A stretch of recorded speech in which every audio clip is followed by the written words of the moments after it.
दिल्ली के रोहिणी में नारायण सेवा संस्थान द्वारा नारायण लिम्ब एवं कैलिपर्स फिटमेंट शिविर का आयोजन किया गया। शिविर में दिल्ली के 350 से ज़्यादा दिव्यांगों को अपर लोअर व मल्टीपल कृत्रिम अंग और कैलिपर्स लगाए गए। इस मौके पर मुख्य अतिथि के रूप में दिल्ली सरकार के समाज कल्याण मंत्री रविंद्रराज सिंह और विशिष्ट अतिथि उषा कांति मेहता, प्रवीण कोहली, राजेंद्र कुमार कोहली, अध्यक्ष प्रशांत अग्रवाल, निदेशक वंदना अग्रवाल, संरक्षक सत्यभूषण जैन, मुंबई अध्यक्ष महेश अग्रवाल ने शिरकत की। मुख्य अतिथि रविंद्रराज ने कहा, नारायण सेवा संस्थान दिव्यांगों को सशक्त ही नहीं कर रहा है, बल्कि उनके खोए हुए आत्मविश्वास और निराशा को दूर करने का काम कर रहा है। यह समाज के लिए उपयोगी कार्य है। आइए सुनते हैं क्या कहना है सामाजिक कल्याण मंत्री रविंद्रराज सिंह का।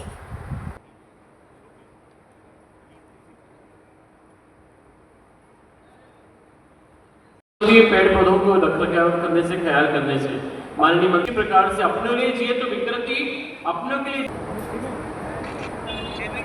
नहीं।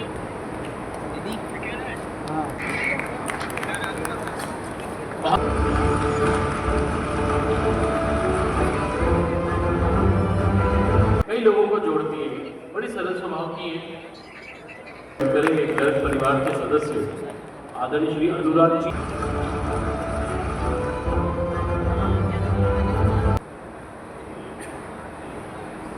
नारायण सेवा संस्थान बहुत बहुत प्रणाम करता है, शुक्रिया अदा करता है।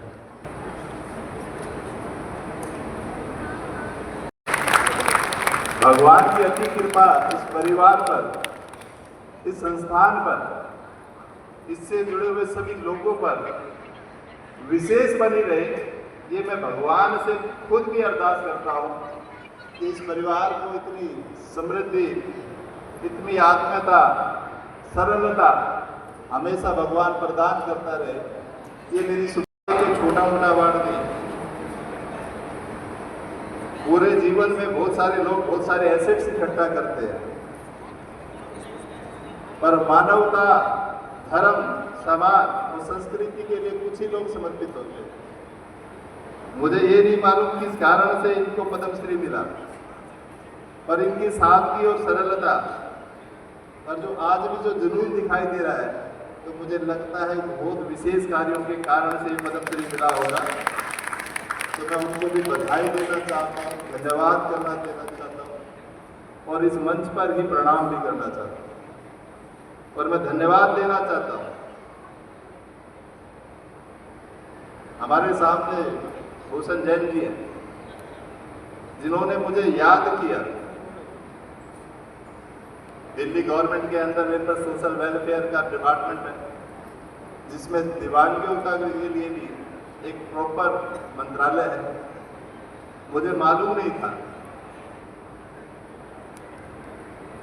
और मैं पूरे देश भर में भ्रमण भी किया, पर दीपक के नीचे अंधेरा मुझे समझ में नहीं आया कि नारायण सेवा संस्थान में से चूक कैसे हो गई।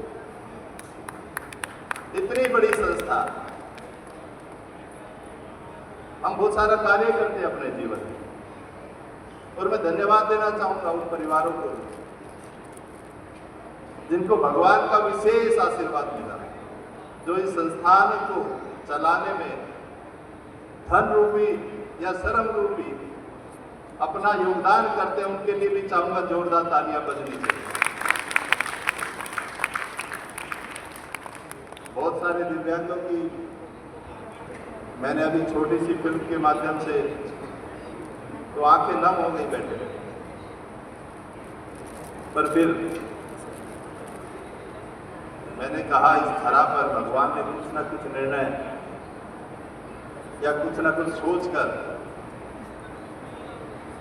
कभी भगवान किसी को तकलीफ ना दे, ये तो अपने मन की भावना व्यक्त करता हूं, पर फिर भी विधि के विधान का किसी को कुछ नहीं पता है। कोई ना कोई पूर्व जन्म में या इस जन्म में या भविष्य के जन्म में सुधार होने वाला हो जीवन में, इसलिए जीवन में कष्ट मिल सकते हैं। क्योंकि मेरे पिताजी भी नरेला के विधायक होते थे 93 की सरकार में। मैं एक लौता व्यक्ति हूँ आज की विधानसभा में जिसका बेटा भी, जिसके पिताजी विधायक थे और बेटा मंत्री बना। और वो तभी बन पाते हैं जब समर्पण भाव समाज के लिए समर्पित व्यक्ति करता है, अपने समय का और श्रम का योगदान करता है। और आज इस सभागार में आकर जो अनुभूति है मेरे जुनून को और बढ़ा गया। जब मुझे ये मंत्रालय मिला तो जो मुझे चाहिए था वही मिला, क्योंकि लोगों की सेवा करना, मानवता की सेवा करना, यही मांगा था। भगवान ने मुझे भी आज विधि के विधान ने इस मंच पर लाकर खड़ा कर दिया। इतने सारे नए बच्चे मेरे बीच में आ गए और एक ही ऐसी संस्थान भी मेरे जीवन परिचय में आ गई, जिसका लगातार मैं 5 वर्षों की तो गारंटी करता हूँ कि वो कहीं ना कहीं मेरे जीवन में, मेरे खून की तरह मेरे जीवन में प्रभाव करते रहेंगे, हमेशा मेरी याद में बने रहेंगे।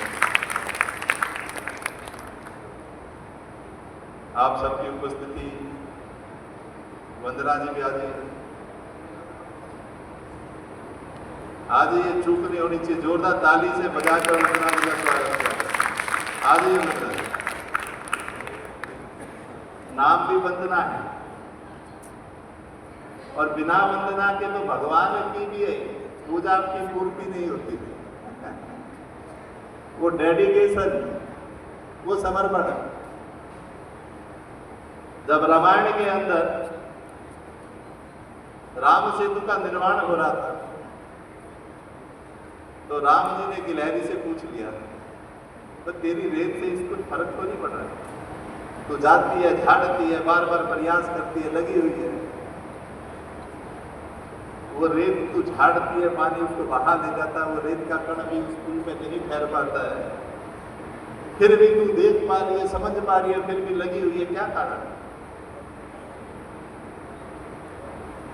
तो गिलहरी ने कहा कि मेरा इस समर्पण के भाव को, मेरी डेडिकेशन को भविष्य में भी सभी याद करने वाले हैं। वो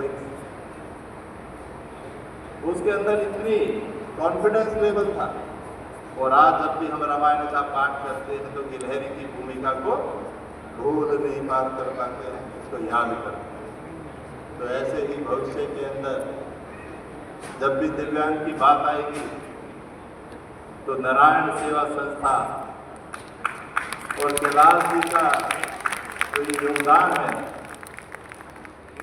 जो एक गण की भांति एक मीनार की तरह खड़ा हो गया, एक छोटे से पौधे की तरह वट वृक्ष बन गया है, और उसके साथ जितने सहयोगी के रूप में लगे,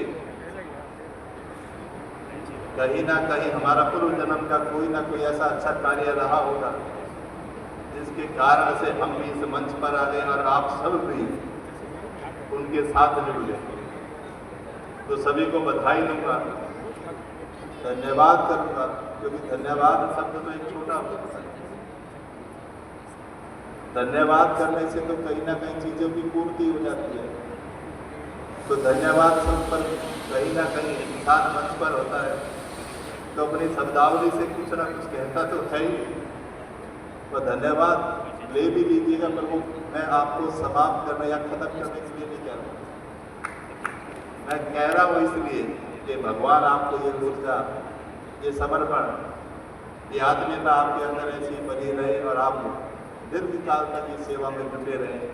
और नर सेवा, नारायण सेवा की जो भावना है और किसी को अपने पैरों पे खड़ा करना, उनकी क्षमताओं को लौटा देना और उनको कहीं ना कहीं समाज में उनकी भागीदारी का, एक आत्मनिर्भर का वर्चस्व लौटा देना, ये बहुत सराहनीय काम है। तो सभी को बधाई देते हुए, धन्यवाद करते हुए अपनी वाणी को विराम देता हूँ और आभार व्यक्त करता हूँ कि आपने मुझे आज के इस प्रोग्राम में बुलाकर, मैं कह नहीं सकता मेरे जीवन में बहुत सारी खुशियाँ आई होंगी। लोग कहते हैं विधायक बना जब खुशी मिली होगी, मंत्री बनाओ जब खुशी होगी, पर सच बता रहा हूँ इतनी खुशी का आभास आज होना कभी नहीं हुआ। बहुत बहुत आभार, बहुत बहुत धन्यवाद।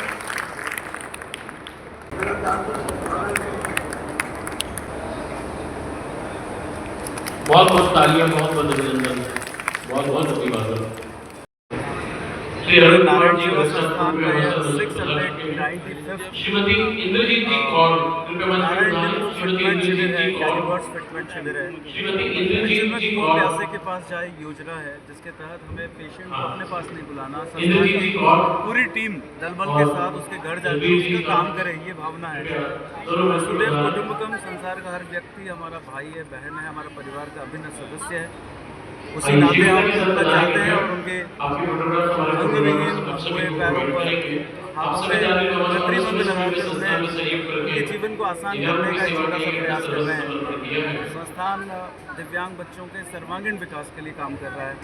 ऑपरेशन कराना, वोकेशनल ट्रेनिंग देना, शादियां कराना, खेलों से जोड़ना, और सबसे अहम बात है कि ट्रेन एक्सीडेंट में, रोड एक्सीडेंट में, या फिर डायबिटीज़ की वजह से, गैंग्रीन की वजह से हाथ पैर खो देते हैं लोग। छोटे बच्चे से लेके 62 साल के एक महिला भी आई है जिनके दोनों पैर नहीं है। तो अगर उनका हम साथ देंगे तो छोटा सा साथ ही है, अपने लिम्ब बनाया, उनके नाक का उनको पहना दिया। ये ऐसे छोटा सा प्रयास है, लेकिन उनके जीवन के लिए तो बहुत बड़ा प्रयास है। उनका जीवन बहुत आसान हो जाता है, उनका चलना फिरना, उठना बैठना।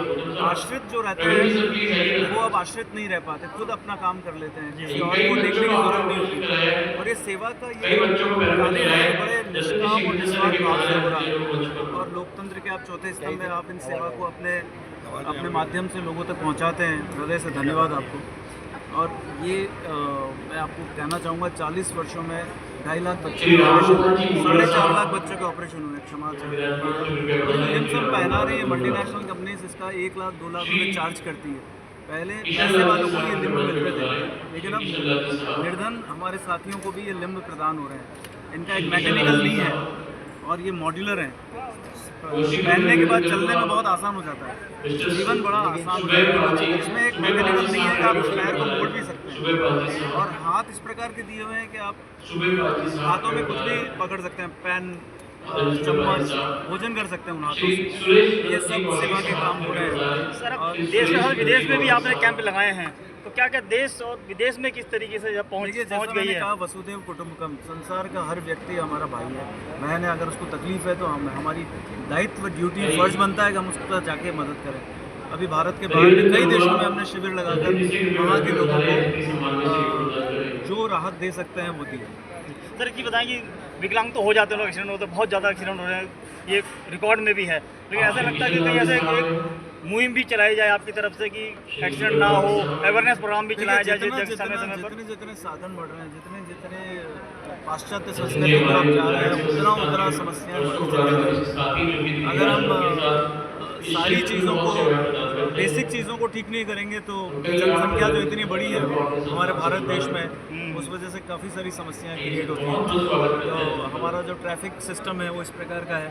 कई जैसे मुंबई का ट्रैफिक सिस्टम बहुत अच्छा माना जाता है, तो कई सारे शहरों में ये अवेयरनेस, जागृति धीरे धीरे आ रही है कि हम किस प्रकार से एक्सीडेंट से निजात पाएँ। हेलमेट पहनते हैं लोग, सीट बेल्ट पहनते हैं लोग, और कई देशों में तो ये है कि अगर आपने नहीं पहना तो आपको काफ़ी बड़ी सज़ा है। हमारे भारत देश में इतनी बड़ी सज़ा है नहीं, इसलिए कॉम्प्रोमाइज़ कर लेते हैं अपने जीवन के साथ, अपनी लाइफ के साथ। आप देखेंगे ना, बहुत सारे लोग हैं ट्रेन एक्सीडेंट में, ट्रेन में चढ़ रहे हैं, चलती ट्रेन में चढ़ रहे हैं और अपने हाथ उस हैंडल पे नहीं जमा पाते और नीचे जाकर दोनों पैर कट जाते हैं। रोड एक्सीडेंट में लोग रोड को क्रॉस करते समय अपने हाथों से हाथ धो बैठते हैं। बहुत सारी समस्याएं हैं। ये मैं आगे आने वाले समय में 2047 में, जैसा मोदी जी कहते हैं कि हम काफ़ी बदलाव कर लेंगे, डेवलप कंट्री हो जाएंगे, तो हम भी उम्मीद कर रहे हैं, कामना कर रहे हैं कि एक्सीडेंट्स में कमी आएगी और इस तरह के कृत्रिम अंगों की आवश्यकता नहीं होगी। ठीक है, थैंक यू। धन्यवाद।